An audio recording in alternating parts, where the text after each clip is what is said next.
Hi everyone, welcome back to my channel, and in this video we are again going to continue our design pattern series, and in this video we are going to study about command design pattern. So without wasting any time, let's get started in the study.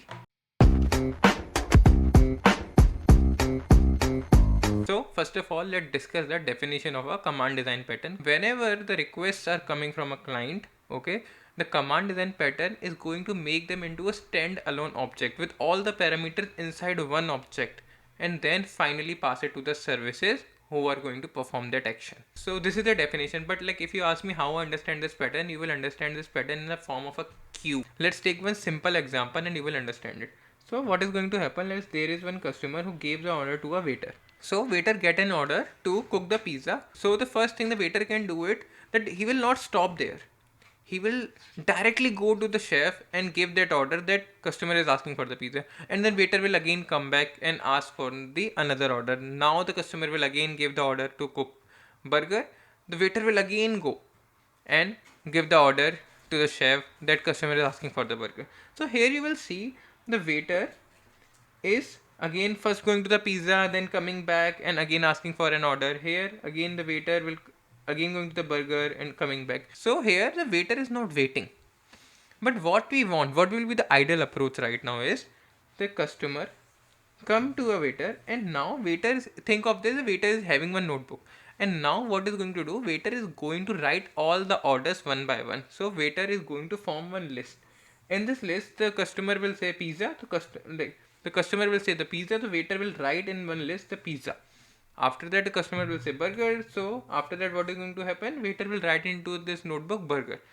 And after that finally waiter is going to make one object, command object, and after that this list is going to be passed by the waiter one by one to the chef. So first of all the chef is going to make cook pizza, and after that the chef is going to make burger.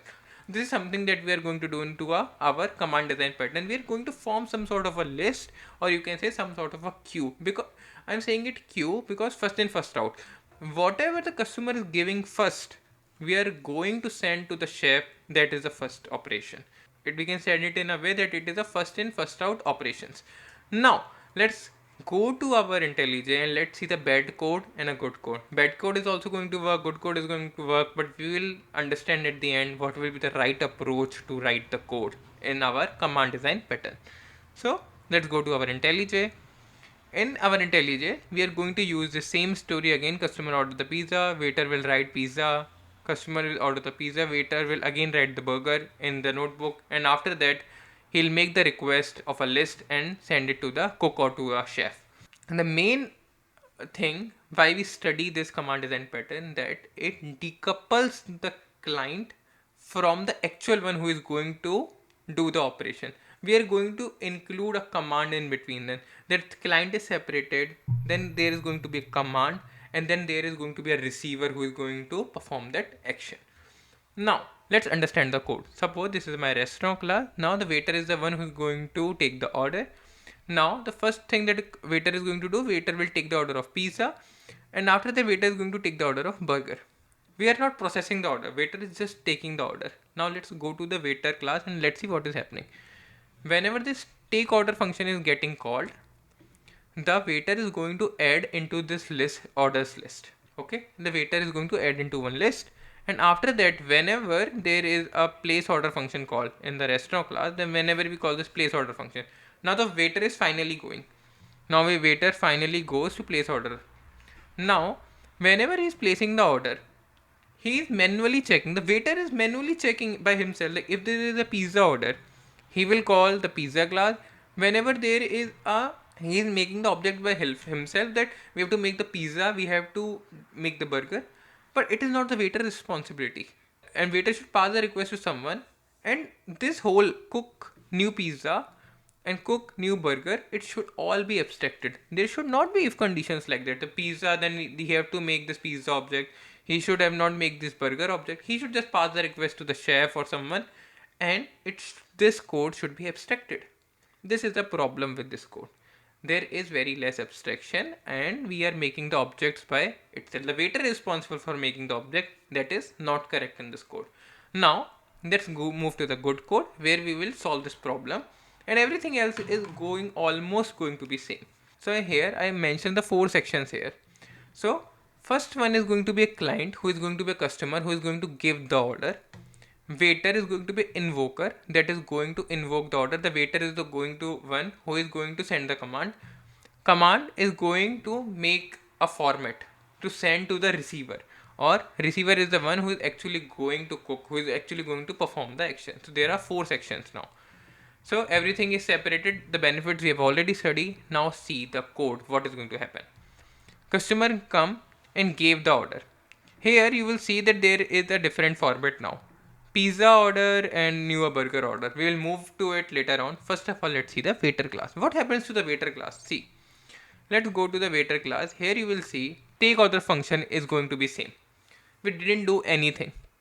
There is no difference in the take order function.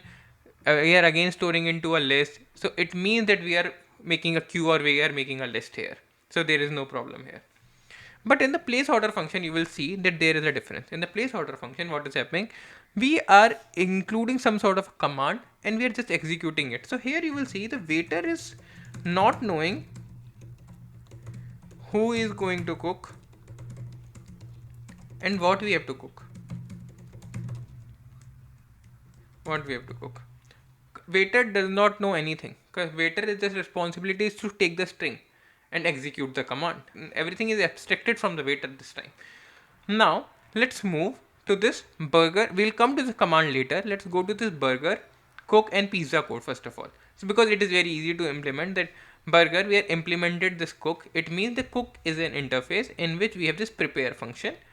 So cook interface, and in the pizza you will see that there is again the cook is an interface. So pizza is also implementing this cook. So what we are trying to say that the burger is something that we are going to cook, pizza is something that we are going to cook, and cook is our interface. I think that is also clear. We have also studied the waiter class. Now the only thing left is this command and this order command.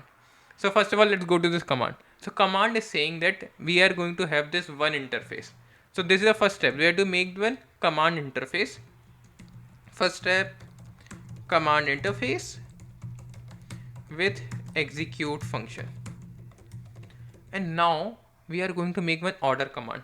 This order command is going to take the cook. It means that order command is going to take action function, is going to take action class. So it means cook is implemented by the pizza or burger. So order command is going to take the pizza or burger. This is the first step. And after that, what is going to happen? Order command is going to execute it. Order command is going to execute the action. So this is the function of the order command. Order command is implemented by the command and it is going to take the cook. It means it is going to take the classes in which we have to perform the action. This is how the whole functionality is going to work. And the waiter class is responsible for making the list. Okay. Now let's go to the restaurant and it will be very easy to understand. So first of all, the waiter comes and let's say customer gives the order of a pizza. So what we are going to do, order command pizza order equals to new order command, and here we are going to pass new pizza because in the new pizza we have implemented the cook. And in the order command what we are going to do, we are taking cook as an, so that's why we can pass here order command new pizza. Here we can pass order command burger order equals to new burger. And after that, whenever there is a waiter.take order, we are making this pizza order, we are taking this burger order. Let's go to this take order function. We are taking the command. So basically waiter does not know which command is coming. It is a burger command or a pizza command. Waiter does not know. He is just taking the command. Okay, everything is abstracted from the waiter. Now after that, what is going to happen? In the place order function, waiter is just going to execute it. If we go to the restaurant, waiter is just going to place the order. So we saved our all the code of if else condition, and all the things will be very well abstracted from the waiter. So see here what is going to happen. Waiter order taken, waiter has taken both the orders, and after that both the orders has been cooked as well. So this is all about the command design pattern. We are going to form some sort of a queue or some sort of a list.